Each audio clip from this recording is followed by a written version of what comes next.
My name is Karen Thomas, and I currently live in central North Carolina. Moved here from upstate New York.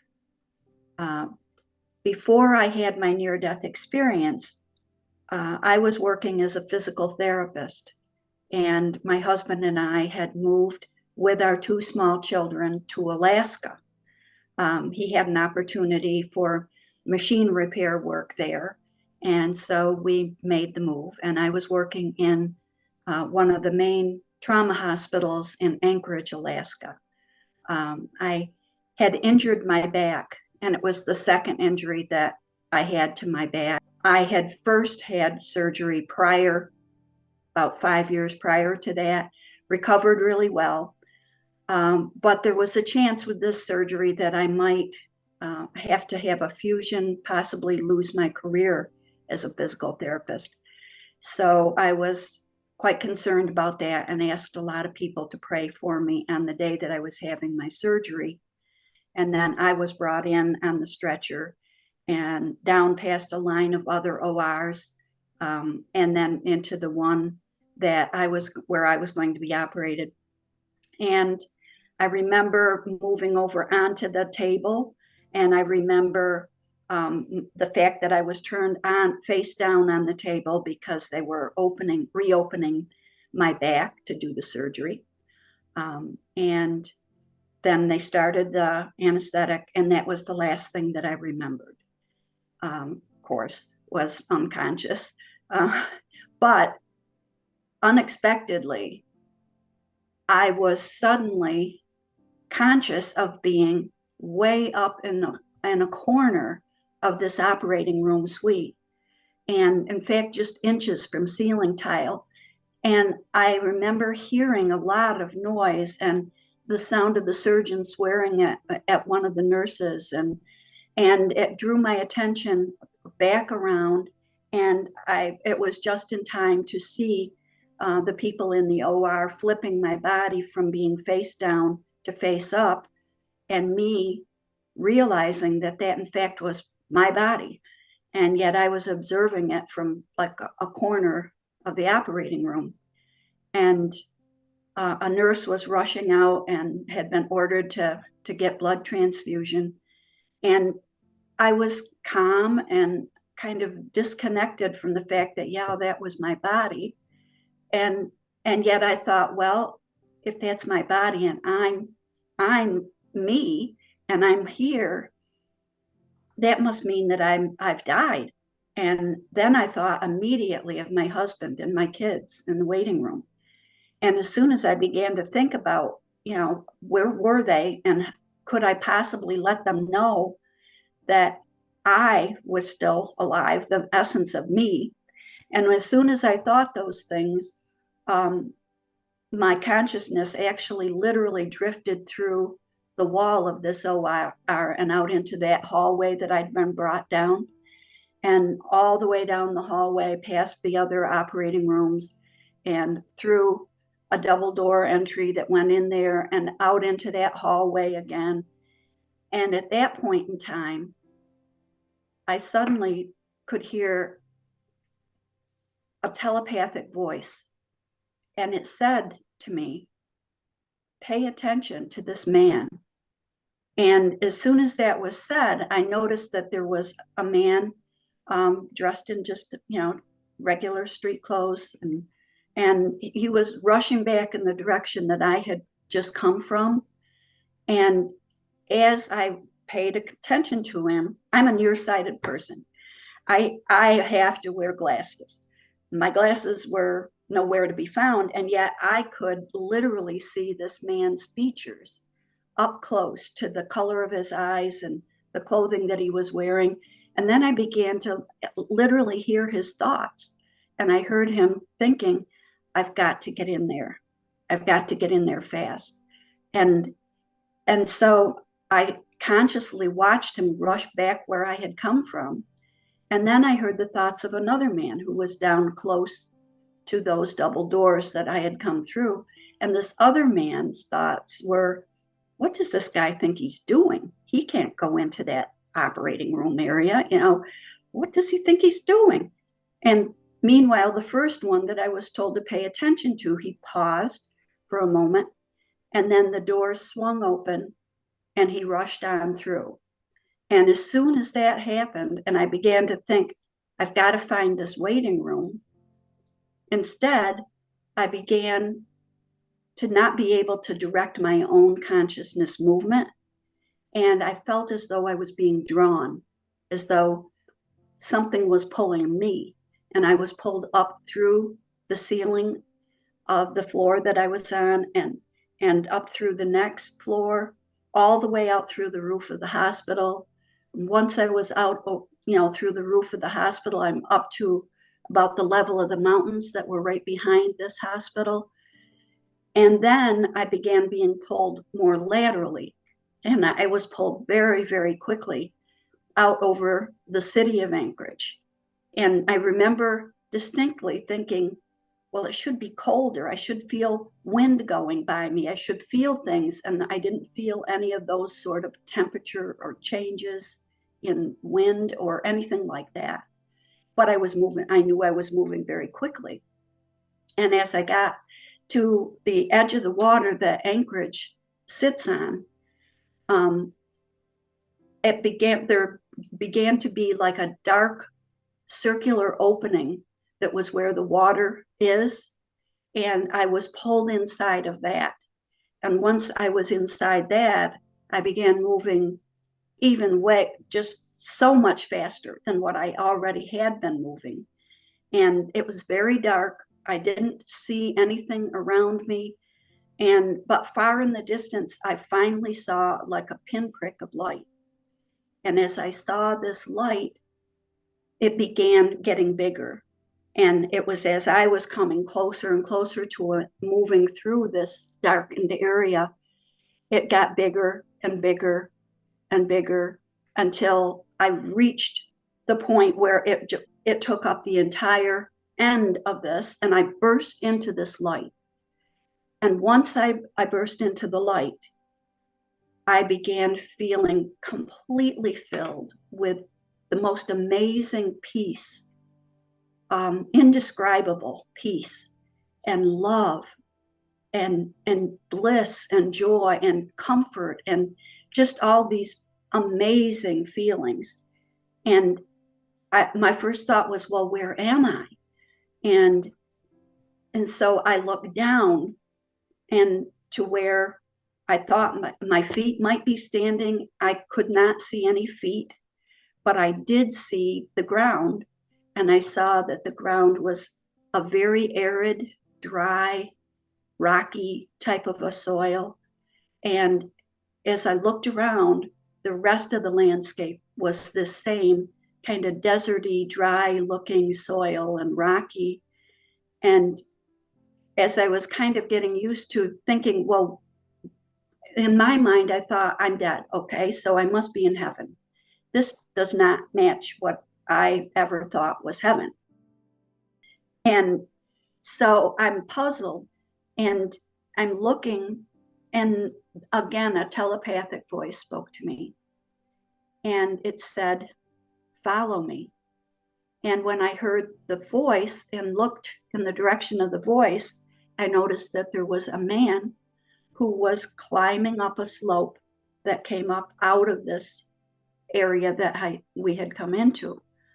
And when he said, follow me, I was instantly only like about 3-4 feet behind him. And so I was looking at his back and trying to see who was this person. And he had almost black hair, and it was pulled back and tied with a piece of leather. And he had on what looked like, I guess I would call a toga type of a garment, but it only came down to about the middle of his thigh. Had just a simple belt around that. It was like an off-white color. And on his feet, he had sandals, but the sandals had leather ties that crisscrossed up his calves and tied right below his knees. So I'm looking at this man and I'm feeling this energy of love and concern and compassion for me just from him. And I thought, I must know him. I mean, he seems to really care about me. And then my next thought was, but this isn't Jesus. And I thought if I'm dead, that I would instantly be with Jesus. And so, puzzled, still confused and puzzled, we came up over this slope.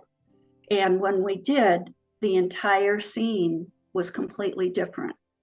And it was very lush and green and vibrant, and light was emanating from everything from the grass to flowers that were scattered through this field to trees that were in the distance to the leaves on the tree. Everything was emanating light out of it and seemed completely alive. And so I was fascinated looking at this, and I began to call this man my guide. And my guide had gone on ahead and again said to me, "Follow me." And I was across this entire field area right behind him again. And at this point, he was on the bank of a river. And the river was the most crystal clear, glistening, diamond-like river. And thinking Bible, I was thinking the river of life, the waters of life, and fascinated with it. But then my attention was drawn to the opposite shore. And on the opposite shore, I saw my father, who had died when I was only 7, and my brother, who had been killed in a car accident, and different uncles and aunts who had passed away that I knew, and even 4 people that I thought I should know but weren't familiar. And I began to realize that they were my 4 grandparents who had all died before I was born. And this group of people were just so overjoyed. They were so thrilled that I was there, and they said, "Oh, look, she's here. Isn't it wonderful?" And I wanted to go and be with them so badly, and wanted to go in that direction. But all this time I had been being pulled wherever someone else, God, wanted me to go. And so my guide said, "No, you can't go to them now. We have somewhere else you have to go first." And so I was then drawn, as he went down the same bank of the river and around a bend in the river. And after the bend in the river, there was a huge opening. And in this opening, there was an enormous building that was so white. It was glowing like everything else that was in this area. And it was glistening, and it had huge, like marble stairs over, going way up to an entryway. And there were columns, white columns, like you might see in a Roman or Greek building. And at that place, I began to notice other spiritual people, beings who were there, who were together in small groups, or going up the stairs or coming down. And my guide went up to the entry and said to follow him. And the doors opened, we went inside.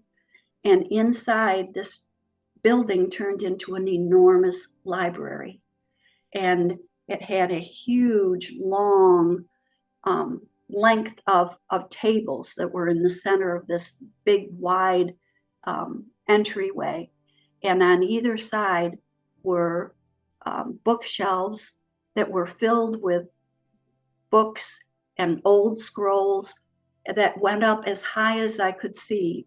I couldn't see a ceiling to it. It just kept going up and up. And my guide said at that point, "This is where the books of life are stored. But we're not staying here.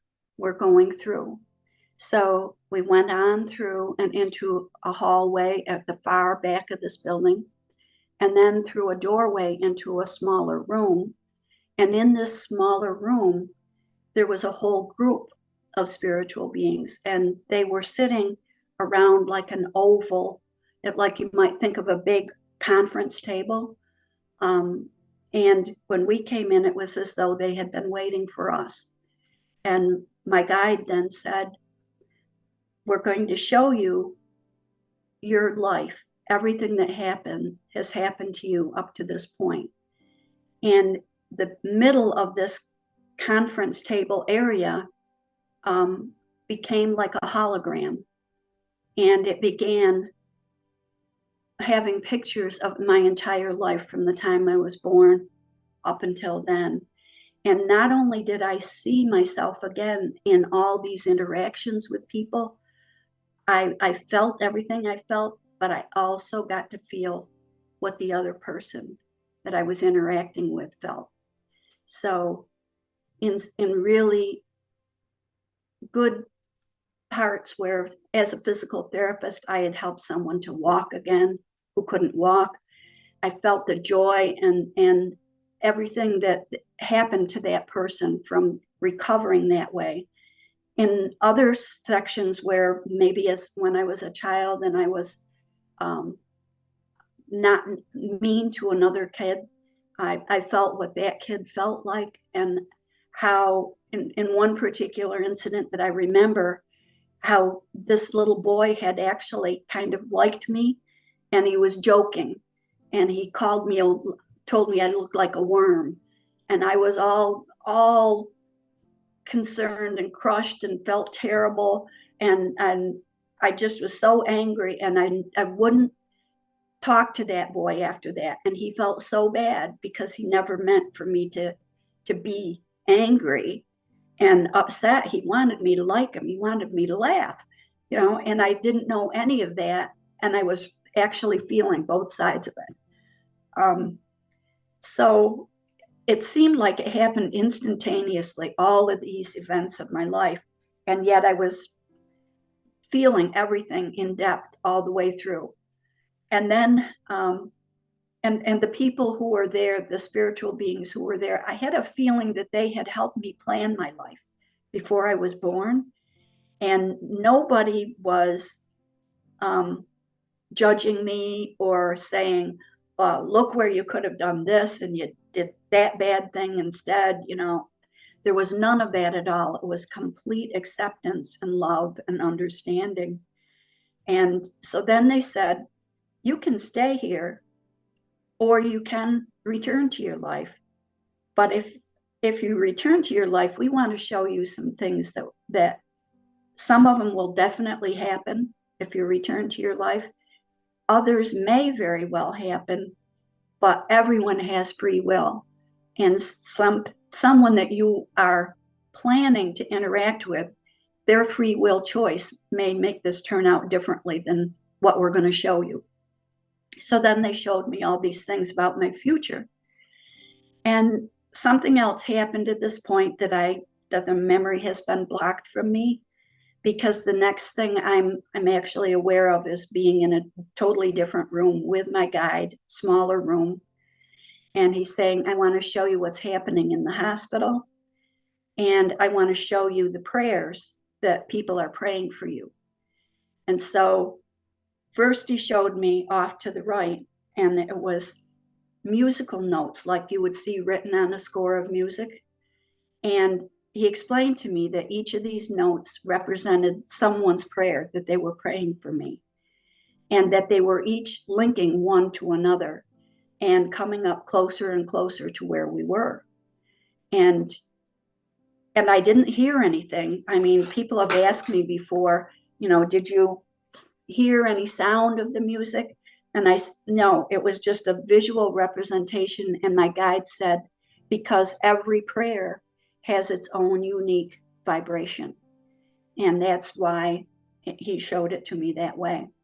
And then off to my left, he showed me as though I could see through the ceiling of the waiting room in the hospital. And I saw my husband at the doorway of the waiting room, and the doctor who had operated on me in his surgical garb talking to him, and then my two children behind and closer to a small sofa.